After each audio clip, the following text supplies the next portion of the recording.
మీరు ఇంటర్ చదివారా? నెక్స్ట్ ఏం చదవాలో కన్‌ఫ్యూజన్‌లో ఉన్నారా? మీ సందేహాలను తీర్చడానికి డాక్టర్ నారాయణ గారితో ఈ సెమినార్. నమస్తే. మీరు చూస్తున్న సుమన్ టీవీ. నేను మీ కీర్తి. ద్వాదశ రాశులకి ఏప్రిల్ 16 నుంచి 30 తారీఖు వరకు ఎలా ఉండబోతోంది తెలియజేయడానికి మనతో పాటు ప్రముఖ ఆస్ట్రాలజర్ బ్రహ్మశ్రీ నందిపట్ల శ్రీహరి శర్మ గురుగారు ఉన్నారు. నమస్తే గురుగారు.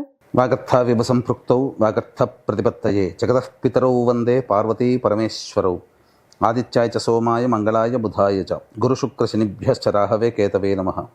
శృంగేరి జగద్గురు పీఠాధిపతులకి కంచి పీఠాధిపతులకి నమస్కారములు తెలియజేసుకుంటూ కార్యక్రమాన్ని ప్రారంభిద్దాం. ఏప్రిల్ నెలలో 16వ తారీఖు నుంచి 30వ తారీఖు వరకు ద్వాదశ రాశులలో జన్మించినటువంటి వారికి ఏ విధంగా ఉండబోతుందో తెలుసుకునే ప్రయత్నం చేద్దాం. ముందుగా గమనించాల్సినటువంటిది, వీక్షించేటువంటి సుమన్ టీవీ ప్రేక్షకులు గమనించాల్సినటువంటి అంశం ఏంటంటే, చాలామంది కామెంట్స్ రూపంలో తెలియజేస్తున్నారు, చెప్పినవి కొన్ని జరుగుతున్నాయి, కొన్ని జరగట్లేవు, కారణం ఏంటి అని చెప్పి. ప్రధానంగా శాస్త్రాన్ని అనుసరించి ఎప్పుడైనా మనం వెళ్ళాలి కాబట్టి రాశి మరియు లగ్నము రెండూ ప్రధానమే.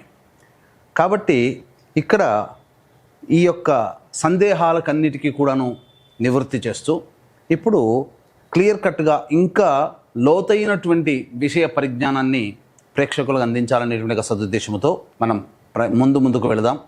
ముఖ్యంగా అందరికీ కూడా గుర్తుపెట్టుకోండి, జన్మ లగ్నం అని ఉంటుంది, జన్మ నక్షత్రాన్ని బట్టి రాశి ఉంటుంది. కొంతమందికి date of birth, time, place తెలియవు.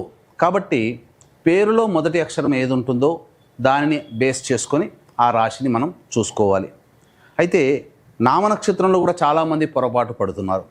కాబట్టి ఇక్కడ వాటికి సంబంధించినటువంటిది, ఉదాహరణకి శ్రీనివాస్ అనే పేరుందనుకోండి, ఏం చూస్తున్నారు? కుంభరాశి చూస్తున్నారు, కాదు తులారాశి చూసుకోవాలి. ఇలా కాబట్టి ఎవరైనా కానీ జన్మించిన లగ్నాన్ని ఆధారంగా చేసుకొని మొట్టమొదటిగా మనం చూసుకోవాలి. జన్మ లగ్నం తెలియని వాళ్ళు కనీసం రాశి నుంచి చూసుకోవాలి. ఈ జన్మలగ్నము రాశి రెండూ తెలియనటువంటి వాళ్ళు నామ నక్షత్రం మీదుగా చూసుకోవాలనేటువంటిది విషయాన్ని ప్రేక్షకులకు తెలియజేస్తున్నాను. కాబట్టి ఈ పట్టు నుంచి మనము లగ్నాన్ని బేస్ చేసుకొని మరియు రాశిని బేస్ చేసుకునే విధంగా తెలియజేసుకునే ప్రయత్నం చేద్దాం. ముఖ్యంగా కొంతమందికి, ఉదాహరణకి ఇప్పుడు మనం మేష నుంచి మొదలు పెడుతున్నాం కాబట్టి మేషలగ్నము, ఈ మేషలగ్నము ఒక వ్యక్తికి ఉంటుందనుకుందాం. అదే మేషలగ్నంలో జన్మించినటువంటి వ్యక్తికి కన్యా రాశి. మరి ఏ రాశి ఫలాలు చూసుకోవాలి అనేటువంటి సందేహం కూడా కలుగుతుంది. కాబట్టి ఇక్కడ నివృత్తి చూస్తూ మొట్టమొదటిగా లగ్నమే ప్రధానం కాబట్టి ఎవరు ఏ లగ్నంలో జన్మించారో ఆ లగ్నాన్ని బేస్ చేసుకునే పరిహారాలు చూసుకుంటే మీకు ఖచ్చితంగా అన్నీ సరిపోతాయి. అది గుర్తుపెట్టుకోండి. లగ్నము తెలియని వాళ్ళు అప్పుడు రాశి చూసుకోవాలి. అంటే ఒకరిది మేషలగ్నం అయ్యుండి కన్యా రాశి అయితే లగ్నాన్ని మేషలగ్నంగానే ప్రధానంగా చూసుకొని ఫలితాలు బేరీజు వేసుకోవాలి. లేదు కన్యా రాశి అనుకున్నప్పుడు లగ్నం తెలియనప్పుడు కన్యా రాశి నుంచి చూసుకుంటే 40% వరకు మ్యాచ్ అవుతాయి. లగ్నం నుంచి చూసుకుంటే 60 to 70% వరకు మనం చెప్పేటువంటి విషయాలు మ్యాచ్ అవుతాయనేటువంటి విషయాన్ని గమనించుకోగల ప్రార్థన. ఇక వివరాల్లోకి వెళ్ళినట్లయితే ప్రధానంగా ఈ యొక్క 12 రాశుల్లో జన్మించినటువంటి వారికి ఏ విధంగా ఉండబోతుందో తెలుసుకునే ముందు గ్రహ సంచారం తెలుసుకుందాం. మేషంలో రవి మరియు వృషభంలో గురువు, కర్కాటకంలో కుజువు, కన్యలో కేతువు, అలాగే మీనంలో బుధ, శుక్ర, శని, రాహు గ్రహాలు. కాబట్టి చాతుర్గ్రహ కూటమి 30వ తారీఖు వరకు కూడా ఉండబోతుంది అనే విషయాన్ని గుర్తుపెట్టుకోవాలి. ఏప్రిల్ 16 to 30 కుంభరాశి వరకు ఎలా ఉంటుంది గురుగారు? ద్వాదశ రాశులు లేదా ద్వాదశ లగ్నాలలో భాగంగా ఏప్రిల్ 16వ తారీఖు నుంచి 30వ తారీఖు వరకు కుంభ లగ్నము, కుంభ రాశిలో జన్మించినటువంటి వారికి 16వ తారీఖు నుంచి ఏప్రిల్ 30వ తారీఖు వరకు ఎలా ఉండబోతుందో తెలుసుకునే ప్రయత్నం చేద్దాం. గమనించుకున్నట్లయితే కుంభ లగ్నంలో లేదా కుంభ రాశిలో జన్మించినటువంటి వారికి ఏలినాటి శని ప్రభావం ఇంకా 2.5 సంవత్సరాల పాటు, అనగా కుటుంబ శనిలోకి వచ్చారు. అయితే రవి, గురువు, కుజగ్రహ ప్రభావము యోగదాయకంగా ఉన్నటువంటి కారణం చేత అద్భుతంగా ఉండబోతుంది. కష్టాల నుంచి బయటపడతారు. మరీ ముఖ్యంగా ఉద్యోగ సంబంధమైనటువంటి విషయాల్లో ఉన్నటువంటి వాళ్ళకి, నిరుద్యోగస్తులకి ఉద్యోగం లభిస్తుంది. అలాగే ప్రమోషన్స్తో కూడుకున్నటువంటి బదిలీలు కానీ, ప్రమోషన్స్, ఇంక్రిమెంట్లు కానీ ఈ యొక్క కుంభలగ్నము లేదా కుంభరాశిలో జన్మించినటువంటి వారికి గోచరమవుతాయి. ముఖ్యంగా దైవ బలము పెరగడం చేత అనుకున్నటువంటి పనులు సజావుగా పూర్తి చేసుకుంటారు. వివాహం కాని అబ్బాయిలకి లేదా అమ్మాయిలకి వివాహ సంబంధాలు నిశ్చయమవుతాయి. వ్యాపార రంగంలో ఉన్నటువంటి వాళ్ళు ప్రధానంగా వ్యాపారంలో విస్తరణకి అనగా కొత్త వ్యాపారాలకి విస్తరణకి మీరు మార్పు చెందకుండా ఉన్న వ్యాపారాన్ని కంటిన్యూ చేసుకుంటూ ఉన్నట్లయితే తప్పకుండా అటువంటి వ్యాపారంలో మీకు అభ్యున్నతి పెరుగుతుంది. స్పెక్యులేషన్ రంగంలో ఉన్నటువంటి వాళ్ళు జాగ్రత్తలు పాటించాలి. నష్టాలు చవి చూసే అవకాశము గోచరమవుతుంది అని చెప్పవచ్చు.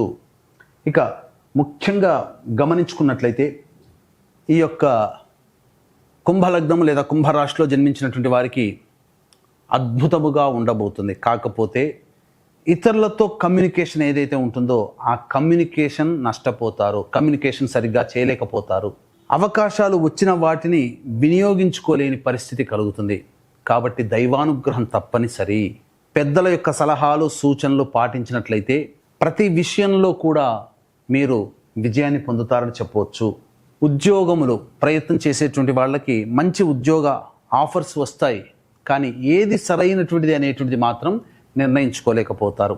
అవకాశాలు ఎక్కువగా ఉండడం, అలాగే అనుకున్నటువంటి ప్రతి పని కూడాను ముందుకు సాగడం. ఈ కారణం చేత కుంభలగ్నం లేదా కుంభరాశిలో జన్మించినటువంటి వారికి మంచి ఫలితాలు ఉంటాయి.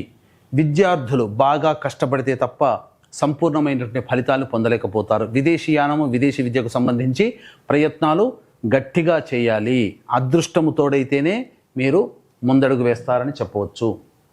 ఏతావాత చెప్పుకొచ్చేది ఏమిటంటే ఈ యొక్క కుంభలగ్నం లేదా కుంభరాశిలో జన్మించినటువంటి వారికి దైవానుగ్రహం తప్పకుండా ఉండి తీరాలి. ఇట్టి దైవానుగ్రహం ఈ విశ్వావసు నామ సంవత్సరం సంపూర్ణంగా అందరికీ అందించాలనేటువంటి ఒక సదుద్దేశంతో ఈ విశ్వావసు నామ సంవత్సరంలో మీ యొక్క సంకల్పం నెరవేరాలి. ప్రతి నెల గ్రహచారాలు మారుతుంటాయి, గ్రహగతులు మారుతూ ఉంటుంటాయి. కాబట్టి గ్రహాల యొక్క అనుగ్రహం కలిగి సర్వదోషాలు తొలగిపోవాలనే సదుద్దేశంతో విశ్వేశ్వరుని యొక్క ఆజ్ఞ మేర కాశీక్షేత్రములో ఏప్రిల్ 18వ తారీఖు నుంచి సంవత్సరం పాటు సంకల్ప సిద్ధి సర్వదోష నివారణ పూజల హోమాలు అనేటువంటి చేయించడం జరుగుతుంది. ఇట్టి మహత్తరమైనటువంటి దివ్యమైన కార్యక్రమంలో భాగస్వాములుగా సభ్యులుగా చేరాలనుకునే వాళ్ళు ఇట్టి కార్యక్రమం తదనంతరం కాంటాక్ట్ చేసి పూర్తి వివరాలు తెలుసుకోవచ్చు. ఇక ఆలస్యం చేయకుండా 16వ తారీఖు నుంచి 30వ తారీఖు వరకు ఎలా ఉండబోతుందనే విషయం తెలుసుకుందాం. 16, 17, 18, 19, 20 ఈ 5 రోజుల పాటు కుంభలగ్నం లేదా కుంభరాశిలో జన్మించినటువంటి వారికి తిరుగులేదు. అన్ని విధాలుగా అనుకూలంగా ఉండబోతుంది. ఉద్యోగం చేస్తున్నటువంటి వాళ్ళకి అధికారుల యొక్క అండదండలు పెరుగుతాయి. వ్యాపారంలో ఉన్నటువంటి వాళ్ళకి వ్యాపారము చక్కగా సాగుతుంది. ధనపరమైనటువంటి సమస్యలు తీరుతాయి. రాని బాకీలు వసూలవుతాయి. అన్ని విధాలుగా సంతోషకరంగా జీవిస్తారని చెప్పవచ్చు. ఇక 21, 22వ తారీఖుల్లో గనక చూసుకున్నట్లయితే ప్రధానంగా వ్యాపారంలో నష్టము, ఉద్యోగంలో ఇబ్బందికర పరిస్థితులు, మనశ్శాంతి కోల్పోవడము, కొన్ని తప్పిదాలు మీకు తెలియకుండానే తప్పిదాలు జరగడం, ఆ విధంగా బాధ్యులవ్వడం, ఆ కారణం చేత ప్రశాంతత లేని జీవితం, ఖర్చులు కూడా అధికంగా ఉంటాయని చెప్పవచ్చు. 23, 24వ తారీఖుల్లో చూసుకున్నట్లయితే అతి ఆత్మవిశ్వాసం పొందడం, తద్వారా కొన్ని సమస్యలు కొని తెచ్చుకుంటారు. ఇతరులతో మీరు వాగ్వివాదాలు పెంచుకునే అవకాశం ఉంటుంది.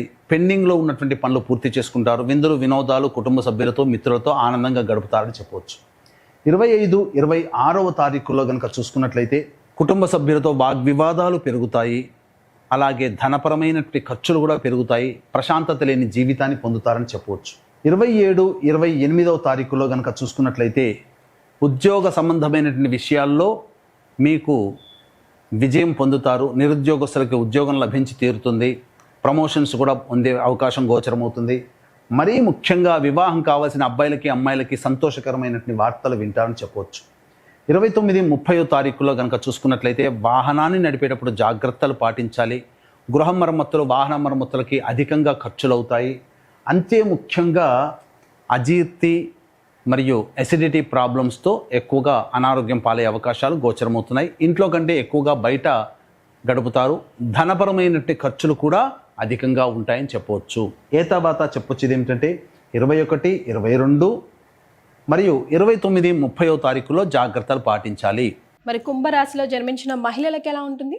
ఈ యొక్క కుంభరాశి మరియు కుంభలగ్నంలో జన్మించినటువంటి మహిళలకి బాధ్యతలు పెరుగుతాయి. బాధ్యతలతో పాటుగా మీ యొక్క శ్రమ, ఒత్తిడి కూడా పెరుగుతుంది. కాబట్టి తీరిక లేని సమయాన్ని గడుపుతారు. కాబట్టి మీకంటూ కొంత తీరికను పెట్టుకునే ప్రయత్నం చేయండి. మీకంటూ కొంత సమయాన్ని మీకోసం మీరు కేటాయించుకోండి. ఇతరుల గురించి ఆలోచించకుండా మానసిక శ్రమ, శారీరక ఒత్తిడి పెరగడం వల్ల అనారోగ్య సమస్యలు పెరుగుతాయని చెప్పవచ్చు. ముఖ్యంగా గృహిణులు ఎక్కువగా శ్రమ కోరుస్తారు. ముఖ్యంగా 23, 24 తేదీల్లో జాగ్రత్తలు పాటించండి. 21, 22 తారీఖుల్లో కింద పడి అనారోగ్యం చేసే అవకాశాలు గోచరమవుతున్నాయని చెప్పవచ్చు. ముఖ్యంగా 21, 22, 23, 24 తారీఖుల్లో గర్భవతులు జాగ్రత్తలు పాటించండి.